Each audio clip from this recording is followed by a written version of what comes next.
Hello po sa inyong lahat mga kabaryan. Nandito na naman po ako si Pinoy Coin Hunter para atin pong pag-usapan rito ang 50 centimos coin or 50 sentimos na Philippine old coin ni kabarya.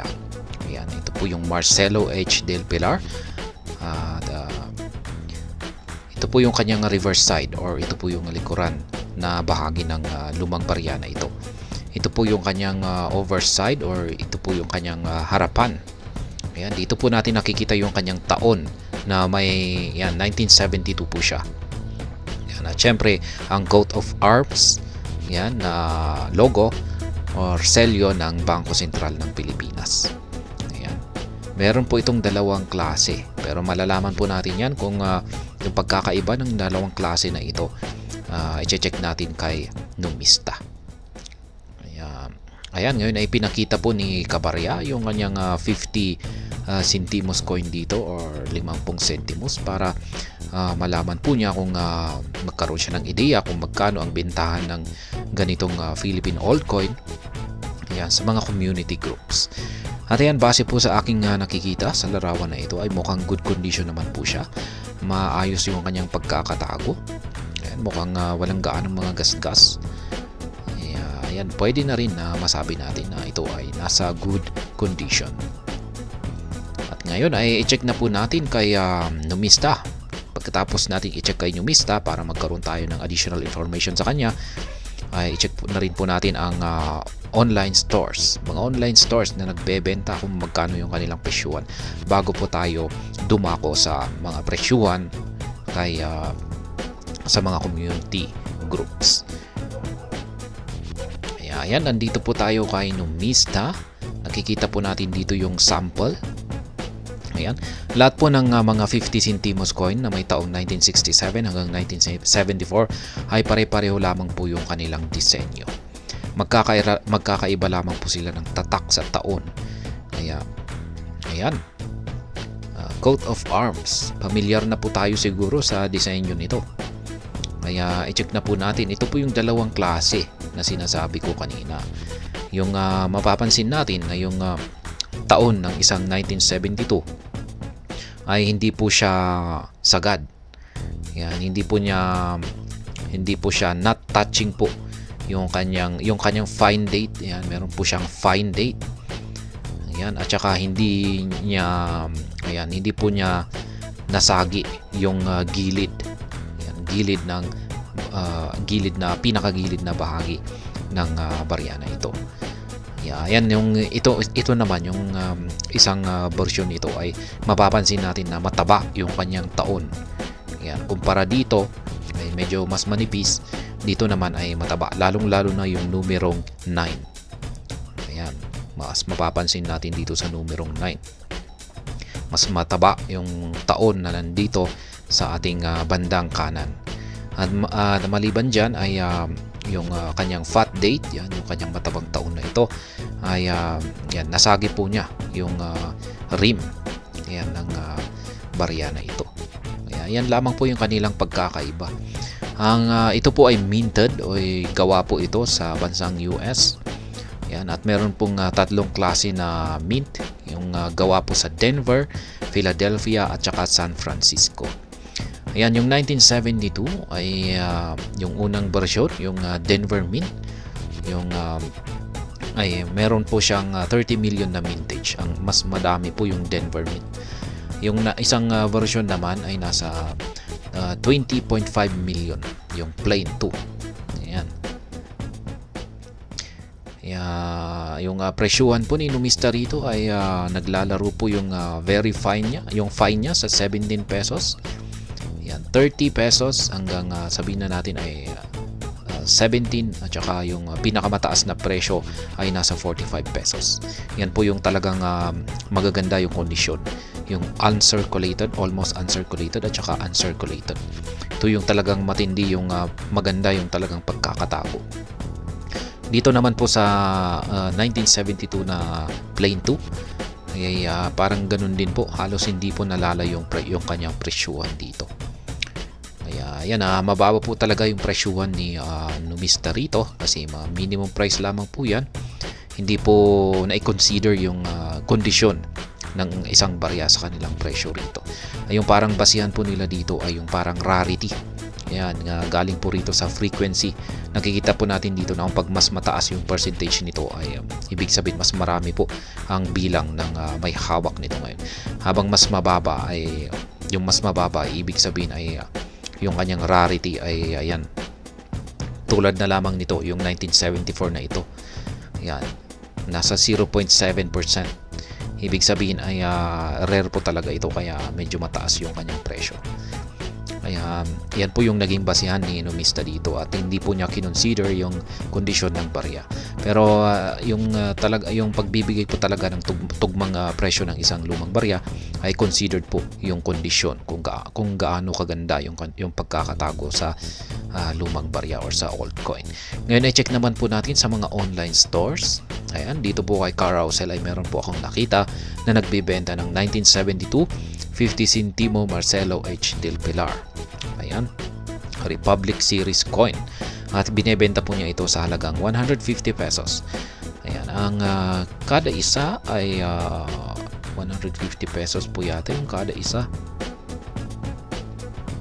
Ayan, wala pong nakalagay rito kung kada isa ay 150 pesos. Pero sa aking pagkakaintindi lamang rito ay binebenta po niya rito ang kada isa ng 150 pesos. Ayan, maayos naman po yung mga kondisyon niya. Ayan, lalong-lalo na yung nandito sa ating bandang kaliwa, dito sa ibaba. Ayan, kung ako po yung pipili rito, kung ako ay bibili, ay syempre ito yung bibilhin ko. Ito medyo may tama yung nasa itaas, meron siyang dent dito. Yung nandito naman sa ating bandang kaliwa ay kitang-kita natin na yung nakaukit na mukha ay halos parang nabubura yung kanyang dito. Ayan, ito naman yung kanyang likuran. Ayan, 1972. 150 pesos, binibenta po niya sa 150 pesos. Malamang kung 150 pesos yung tatlo na ito, ibig sabihin tig 50 pesos yung isa. Ayan, meron na rin akong nakita rito kay eBay. Ayan, binebenta po niya ito sa 1 GBP or approximately 1.27 US dollar po yan. Ilapit natin. Malinaw naman po yung kanyang pagkakakuha. Ayan. Ayan po yung kanyang reverse side, 50 centimos. Ayan, kitang-kita natin na ang dami po niyang mga gas-gas, may mga yupi-yupi pa siya. Ayan, parang heavily used po ito. At ito naman yung overside. Ayan. Dami po niyang mga yupi. Heavily used po ito. Hindi na po maganda yung kanyang kondisyon. Ayan, 1972. Ayan, ito po yung fine. Yung fine yung kanyang taon. Ayan. Binibenta po niya ito sa 1.27 dollar. Ayan, i-convert po natin yan. Ang palitan po natin ngayon ay nasa 55.39. Ayan, ang palitan natin ngayon sa US dollar. Ayan, magkano po ulit yung benta niya? 1.27. Ayan, 1.27. Ayan, nasa 70.34 peso yung kanyang presyo. Ayan, bumagsak, umangat nitong hanggang November 30. Tapos yan, bagyang bumagsak po yung dollar ngayong December 1, naging 55. Galing po siya sa 55.53 tapos naging 55.39. Ayan, binebenta po niya sa 70 pesos. Ayan, sabihin na natin nasa 70 pesos. Ayan. Medyo mas mahal kay Carousel. Kung sabihin natin, kung pag 150 yung kanyang benta rito kada isa. Ayan, mas mahal sa kanya kumpara kay eBay. Pero sa tingin ko ay okay lang naman po siguro kasi maganda naman po yung kondisyon ng seller. Ayan, yung 50 centimos coin na binibenta rito ng seller dito kay Carousel.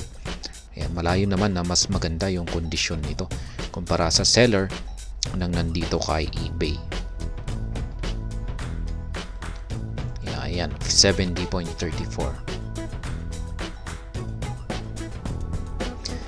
At ayan, balikan na po natin yung lumang barya naman ni Kabarya, yung kanyang 50 centimos coin. Ayan, 1972, para pag-usapan po natin yung bentahan naman sa mga community groups. Ayan. Mas maayos pa ito. Yung maganda po yung kondisyon ng 1972 na 50 centimos coin dito ni Kabarya. Ayan, mas maganda sa mga nakita natin na binebenta ng mga sellers kay Carousel at saka kay eBay. Ayan, medyo blurred yung kanyang kuha rito sa kanyang overside. Ayan, pero mas malinaw yung kanyang kuha dito sa reverse side. Kaya yan, ito na lamang yung ating pagmamasdan. At ayan, base po sa aking naging pagtatanong sa mga community groups ay yung bentahan po, update po ngayon sa presyuan nito ay naglalaro po sa presyong 40 to 50 pesos. Yan, average price po yan. Kaya yan, 50 pesos ang isa ko, dapat good condition po yan. Kaya pwede po natin itong mabenta sa halagang 50 pesos. Kaya ayan ang masasabi ko po kay Kabarya. Kung ibebenta po natin ito, ay pwede po natin itong mabenta sa 50 pesos. Pero pwede po natin itong ibenta sa mas mataas na presyo. Depende po depende po sa demand. Kung marami pong gustong bumili, ay pwede po natin taas-taasan. Kaya parang i-auction po natin sa community groups. Parang sabihin natin tanungin natin kung may naghahanap ba or may gusto bang bumili ng 50 centimos coin na may taong 1972. At kung pag nakita po nila ito na ganito po kaganda yung kanyang kondisyon, ay syempre mag-o-offer sila. At syempre, yung umpisa ng presyo ay yan, maglalaro po ito sa mga mula sa 40 hanggang 50 pesos. Kaya ayan, depende na lang sa demand kung saan umabot yung mga mag-o-offer na buyer rito. Kaya posible na rin pong umabot ito sa mga 100 to 200 pesos. Ayan, nakadepende na rin po sa mga interest ng mga buyer. Ayan, mga kolektor na gustong bilhin ito. Pero sa tingin ko nga ay maganda po talaga yung kanyang kondisyon dito. At ayan, hanggang dito na lamang po tayo sa video na ito mga Kabarya. Sana po ay inyong nagustuhan ang aking paliwanag dito. Kung inyo po itong nagustuhan ay pakiclick lamang po ang like button nito. Para naman po sa mga bago lamang dito, kayo po ay aking inaanyayahan para mag-subscribe. Pag-click na rin po ang bell icon nito dahil ito po ang siya magsisilbing notification nito sa mga bago kong videos na akin pong ina-upload sa aking YouTube channel na ito. Marami pong salamat sa panonood, ingat po tayo lagi at God bless po sa ating lahat.